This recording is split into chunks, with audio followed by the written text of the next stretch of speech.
made the same thing in 5 years ago, and in a backward, and then on that circle. You in fact, I'm one of when your salvation will ever come. Every day, the same problem.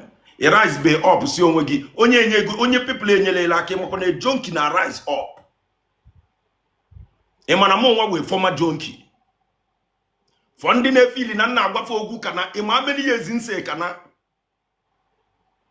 It's a go popu haze. Kedafi wago. Ndine feeling and now go for go addiction. Before I start to tell you about anything, I got gone through it. Before now go loud anything in now Paulo Gafa. I see paper, whatever in Paulo Gafa. I've been through there, I've done it all. I've seen it all. Yala na una page ya here because ala na abagibuna. Hi, keka onyas we mechi ya wepo. How? Or the possible? Ika na eba kwa nke gini imampum kedi tuli grace onye ji wepo ina tibu onwe gi. Addiction jide gi na adopige. Ibi anwu ina egolu ndide gi every day na wine aka gi. Every day hey guy ke ije ta gbafuo iso. Apata lonso gi nwanne lonso gi dika ebe a na-asụ nya ebe a na-asụ kokoma. Ebe anwulu trailer na ekwo ka lonso gi de. Iche no ivi itili na alu make giga. Ihe make giga wi ihe shigi n'ime alu wepụta. We have to change this generation. There is no way there. There is no way there. And will any type of narrative you get push. Somebody tell him na comment section na blue page. Someone na one no when do other man alu no when do other man alu. Mugu is in a tone mugu de. Self-infliction, the highest thing, and the denial. How can you be in denial? I'm not in denial with a mental problem. Keki is not something in a deny yourself that in a harm yourself. Your body no no matter how weak you are in your decision making, your spirit say. Any day your body get collapse, your spirit will leave your body immediately. Abula with the spirit get take that decision. The spirit is willing, the body is weak. Mugu. Emana your redemption within their collective with your inner self and your outer self. You can make a decision get favor your body. Decision get favor your health. How have you thought about it? Take go back at your health for any day. When the challenge is sour, how many people will wait for you for 5 years? I've seen wives leave their husband because they are incarcerated. I've got men that left their woman because they have a very damning condition. I've seen things in this life and I ask myself, is it meant to be so? If so, then why do we lie to ourselves from the beginning? For better for worse, we on a scale where only 2% can live for better for worse. Imagine the worst. Have you ever imagined the worst? I pray that you don't experience the worst. In our call, it can say out. It can go slowly. It may go yedike. It may go different things. It go in on a 5-star hotel. And I got Maya. And I open square. The video we put a lot for one abegu. And I any again. One name while I know while I popped up, but I want no job in editor. Okay, for a while. Why the very funny? Why the funny? Nah, bitch, can't slow down. Come here, take a walloon.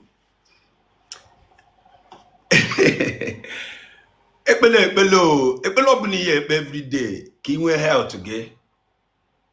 Every day, put a lot. Eh?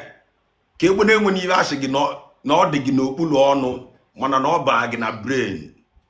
Now get make operation na brain, and na 50-50 chances nigga survive ya. Every day, put a lot. Epele ki kugo bone kutune. Ne epele ki bone kugune bone kutune. Ne epele ki kugo kutu me kugo. Every day by day. Ne epele for your heart. asigi no fu atrade na your heart amara m chamber nke owo no na aza pompo obala ofuma your action can lead to that. Bali onye obuna sigi one thing must take a man bali also leave such a person obuna inu that thing nante gi cancel onye ahụ ozugbo delete number onye ahụ block ya onye obuna sigi one thing must take a man block ya onye obuna sigi live life like today there is no tomorrow, live today like there is no tomorrow. And one if lawyer na agba live life like today there is no tomorrow bali also inwe wisdom ko onye anwa anya onwe purpose.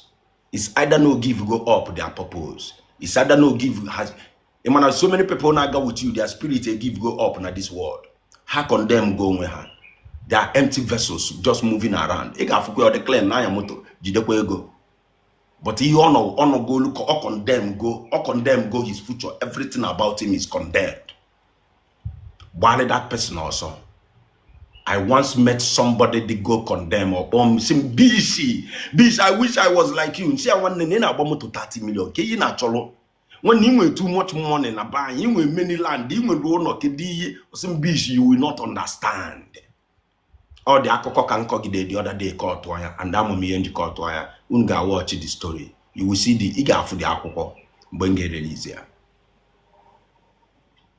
So many people they give go up within their spirit. Their spirit emozi energy. Then any person now around again get that negative influence. They want to drag you with them to go for that condemnation. You see why I'm skeptical about friends, about friendship. I love contact. One me no business I game I am obuna madlo in conducive in a that opportunity in deliver on such thing from the beginning.